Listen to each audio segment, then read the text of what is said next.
மதங்களுக்கு இடையிலான சச்சரவுகள் தொடர்ந்து வலுத்து வரும் நிலையில், இஸ்லாத்தை அவமதிப்பவர்களுக்கு எதிராக பிரதமர் டதஸ்ரீ அன்வார் இப்ராஹிம் இதுவரையும் எந்த ஒரு நடவடிக்கையும் எடுக்காமல் அமைதியாக இருப்பது வருத்தம் அளிப்பதாக பாஸ் கட்சியின் தகவல் பிரிவு தலைவர் அமாட் ஃபத்லி ஷாரி தெரிவித்துள்ளார்.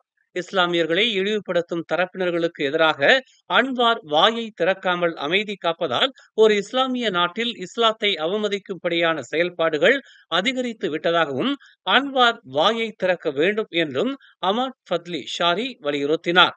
பலதரப்பட்ட மக்களால் வைரலாகிய செய்திகள் பல இருந்தும் அன்வார் இதுவரையிலும் இஸ்லாத்தை அவமதித்தவர்களுக்கு எதிராக எந்த ஒரு கருத்தையும் தெரிவிக்காமல் இருப்பது நாட்டில் என்ன நடக்கிறது என்பதே தெரியாமல் அன்வார் இருப்பதாக சந்தேகிக்க வைப்பதாகவும் அவர் கூறினார். இஸ்லாத்தை அவமதித்தால் நாட்டின் பிரதமர் அமைதியாக இருக்கக்கூடாது என்றும் உடனடியாக எதிர்வினை ஆற்றும் பிரதமர்தான் வேண்டும் என்றும் அவர் கூறினார். மலேசியாவில் ஜனநாயகம், சுதந்திரம் மற்றும் நெறிமுறையான ஊடகத்தை நோக்கமாக கொண்ட 2024 மலேசிய ஊடக மன்ற MMM 2024 மசோதா மேலவையில் நிறைவேற்றப்பட்டுள்ளது. MMM அமைப்பதற்கான இரண்டாவது வாசிப்பை தாக்கல் செய்த தொடர்புத்துறை துணை அமைச்சர் தியோனி சிங் பின்னர் 17 செனட்டர்களின் விவாதத்திற்கு பிறகு அதிக வாக்குகளுடன் இது நிறைவேற்றப்பட்டது. அரசாங்கத்தின் தலையீடு இல்லாமல் அதன் சொந்த விதிகளை அமைக்க மலேசிய ஊடக மன்றம் வருடாந்திர பொதுக்கூட்டத்தில் ஒரு நடத்தை நெறிமுறையை அங்கீகரிக்கப்பட வேண்டும் என்று அவர் வலியுறுத்தினார். தாங்கள் ஊடக மன்றத்திற்கு அதிகாரம் அளிக்க விரும்புவதாகவும், எனவே இம்மன்றம் சுயமாக இயங்கும் என்றும் எதிர்பார்ப்பதாகவும் அவர் குறிப்பிட்டார். இதில் ஏற்படும் அதிருப்தியை கையாள மன்றத்தின் நடத்தை நெறிமுறையை வரையறுப்பதற்கான அதிகாரம் வழங்கப்படுவது அவசியம் என்றும் கூலாய் நாடாளுமன்ற உறுப்பினருமான அவர் கூறினார். இதற்கிடையில் இந்த மசோதாவில் 2 அரசாங்க பிரதிநிதிகள் உட்படுத்தப்பட்டிருப்பதாகவும் அவர் கூறினார். இம்மசோதா அரசாங்கம் மூலம் நிறுவப்பட்டு தொடர்புத்துறை அமைச்சின் கீழ் பொறுப்பு வகிக்கும் என்று அவர் விவரித்தார். எனவே இந்த அரசாங்க பிரதிநிதிகள் மன்ற குழுவில் இருக்க வேண்டும் என்றும், இந்த மசோதாவில் விளக்கப்பட்டுள்ளபடி அரசாங்க பிரதிநிதியாக இருப்பவர் மலேசிய ஒலிபரப்புத்துறை மற்றும் பர்னாமாவில் பணியாற்றுகிறவராக இருக்க வேண்டும் என்றும் அவர் கூறினார். வரும் மே 24ஆம் தேதி PKR கட்சியின் தேசிய பொறுப்புகளுக்கான தேர்தல் நடைபெறவிருக்கும் நிலையில், உதவித் தலைவர், மத்திய செயற்குழு பதவிகளுக்கு கடுமையான போட்டி நிலவினாலும் கட்சி பொறுப்புகளுக்காக போட்டியிடுபவர்கள் வெளிப்படையாக இருக்க வேண்டும் என்று PKR கட்சியின் துணை தலைவர் ரவிஜி ரம்லி தெரிவித்துள்ளார். கட்சியின் தேர்தல் உங்கள் அரசியல் வாழ்க்கையை தீர்மானிக்காது என்றும், மக்கள் நலனில் ஈடுபடும் அரசியல் தலைவர்கள் நிலைத்து இருப்பார்கள் என்பதை நினைவில் கொண்டு கட்சி தேர்தலில் நியாயமாகவும் ஜனநாயகத்துடனும் போட்டியிடும்படியும் அவர் கேட்டுக்கொண்டார். அரசியல்வாதிகள் மாபெரும் நடிகர்கள்தான், அதற்காக ஒரே குடும்பத்தைச் சேர்ந்தவர்களிடம் நடிக்க வேண்டாம் என்றும், வெளிப்படையாக கட்சி தேர்தலில் போட்டியிடுங்கள் என்றும் ரவிஜி ரம்லி வலியுறுத்தியுள்ளார். தொடர் மழை எச்சரிக்கையை தேசிய வானிலை ஆய்வு மையமான மெட் மலேசியா விடுத்திருந்த நிலையில், இன்று ஜொகூர் மாநிலத்தில் ஏற்பட்ட வெள்ளத்தில் 20 ஆரம்ப பள்ளிகள் வெள்ளத்தில் பாதிக்கப்பட்டுள்ளதாக ஜொகூர் மாநில வெள்ளத்தடுப்பு மேம்பாட்டு ஆணையம் தெரிவித்துள்ளது. 110க்கும் மேற்பட்ட ஆசிரியர்கள் வெள்ளத்தால் பாதிக்கப்பட்டுள்ளதாகவும், ஜொகூரின் 5 மாவட்டங்களில் உள்ள 20 பள்ளிகள் பாதிக்கப்பட்டிருப்பதாகவும் தெரிவிக்கப்பட்டுள்ளது.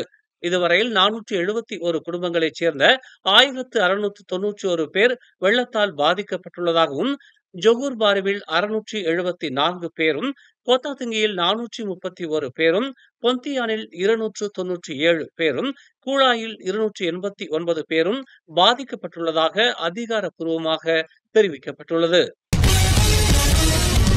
தலைநகர் ஜலான் மஸ்ஜித் இந்தியாவில் அமைந்துள்ள தேவி ஸ்ரீ பத்ரகாளி அம்மன் ஆலயத்தை இடிக்கும் எண்ணம் தங்களுக்கு இல்லை என்று மசூதியை கட்டும் தனியார் நிறுவனமான ஜேக்கல் ட்ரேடிங் தெரிவித்துள்ளது. பிரபல இஸ்லாமிய ஆடை நிறுவனமான ஜேக்கல் ட்ரேடிங் நிறுவனத்தின் செய்தி தொடர்பாளரும் வழக்கறிஞருமான ஐமான் டார்சுகி இதனை தெரிவித்தார். சம்பந்தப்பட்ட நிலம் தொடர்பாக 2009ஆம் ஆண்டில் இருந்தே பேச்சுவார்த்தையை நடத்தி வந்ததாகவும், 2020ஆம் ஆண்டு கோலாலம்பூர் நகராண்மை கழகம் மசூதியை கட்டுவதற்கு அனுமதி கொடுத்ததாகவும் ஐமான் டார்சுகி தெரிவித்தார். மஸ்ஜித் இந்தியா பகுதியில் உள்ள தேவி ஸ்ரீ பத்ரகாளி அம்மன் ஆலயத்தை இடிக்கும் எண்ணம் தங்களுக்கு இல்லை என்றும், கோயிலை இடம் மாற்றுவதற்கான பேச்சுவார்த்தைகள் நடந்து வருவதாகவும் தெரிவித்தார். இது தொடர்பாக மசூதியை கட்டும் நிறுவனமும் கோயில் நிர்வாகமும் சுமூகமான பேச்சுவார்த்தைகளை நடத்தி வருவதாகவும், இதுவரையில் எந்த ஒரு நீதிமன்ற வழக்குகளையும் தொடரவில்லை என்றும் அவர் கூறினார். முகநூலில் அறிமுகமான பெண்ணிடம் தனது சேமிப்பு பணம் மட்டுமல்லாது தனது தாயாரின் சேமிப்பு பணத்தையும் பறிகொடுத்த 34 வயது நிறுவன மேலாளர் காவல் நிலையத்தில் புகார் அளித்துள்ளார். முகநூலில் பழக்கமான பெண் காதலியாகவும் நம்பிக்கையுடனும் பழகியதால் அவர் அறிமுகப்படுத்திய முதலீட்டில் பணத்தை செலுத்தியதாக அந்த நபர் குறிப்பிட்டுள்ளார். பின்னர் அவரின் முகநூல் கணக்கு போலியானது என்பதை தாம் அறிந்ததாகவும், தாம் ஏமாற்றப்பட்டதை உணர்ந்து போலீசில் புகார் அளித்ததாகவும் அவர் தெரிவித்ததாக பகாங் மாநில காவல்துறை தலைவர் லதஸ்ரீ யஹயா உஸ்மான் தெரிவித்துள்ளார்.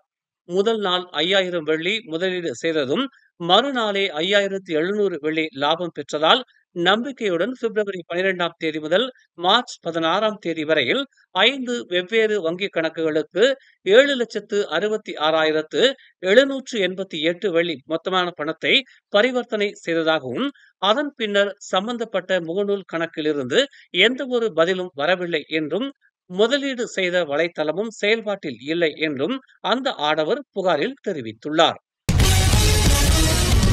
மேலும் செய்திகளை தெரிந்து கொள்ள தமிழ் மலர் நாளிதழை பாருங்கள். உடனுக்குடன் செய்திகளை தெரிந்து கொள்ள தமிழ் மலர் இணையதளம், தமிழ் மலர் செயலி மற்றும் மலர் டிவி யூடியூப் சேனலை வலம் வாருங்கள். எங்களோடு இணைந்திருக்க மலர் டிவியை பதிவு செய்து கொள்ளுங்கள். உறவுகள் மகிழ்ந்திட விருப்பம் மற்றும் பகிர்வு சேவையை சொடுக்கிடுங்கள்.